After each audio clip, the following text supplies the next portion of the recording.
channel. As always, doesn't matter who you are, how you found us, we're glad you're here. So bringing you along on some travels as we head across the U.S. here.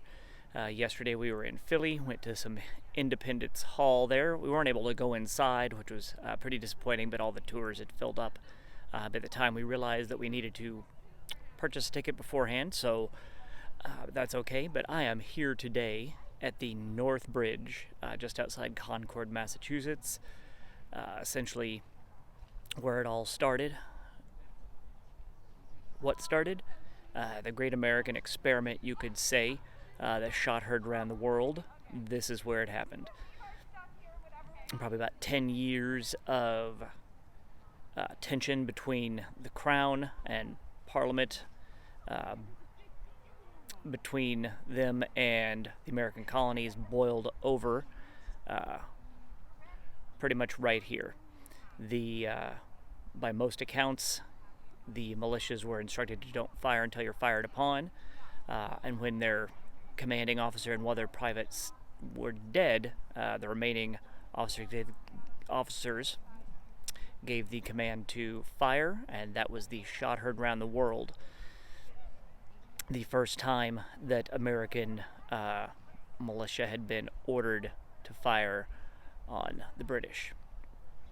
So it's a very special place to me. I'd actually never been here before today. Brought the kids out earlier, let them walk around. We actually went from Lexington Green to here. Kind of gave them a synopsis of April 19th, 1775, Paul Revere's ride, and the battles of Lexington and Concord. But yeah, I just wanted to kind of share this with you guys. What does this all have to do with preparedness? So, just one of the things that I was thinking about, or that struck me as I was reviewing, because I've read all this history before, but I was reviewing it, is that the militia had taken up a position to the northwest of here, overlooking the bridge, on a hill there, about 400 of them. They did not start to advance down the hill until they saw smoke coming from the town of Concord itself. They believed that the British were actually going to burn the town to the ground. So they gave, because that's why the militia was there. They were there to defend their rights and their property.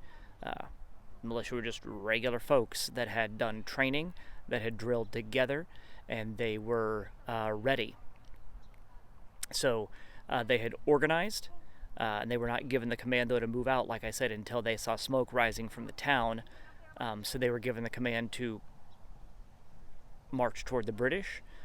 When they did, they neared the bridge. The British withdrew to this side of the bridge behind me, fired a warning shot, and then fired another volley, killing the commanding officer and one other person. At that point, the remaining commanders ordered the militia to fire into the British ranks. So the point is that they were ready, they were trained to defend their rights and their property. They didn't just go about it haphazardly or at the last second, but they were there, they were ready to take advantage of the tools that they had been given. So, yeah, that's just what I've been kind of thinking about today. So, use what resources you have to defend your loved ones and things that are important to you.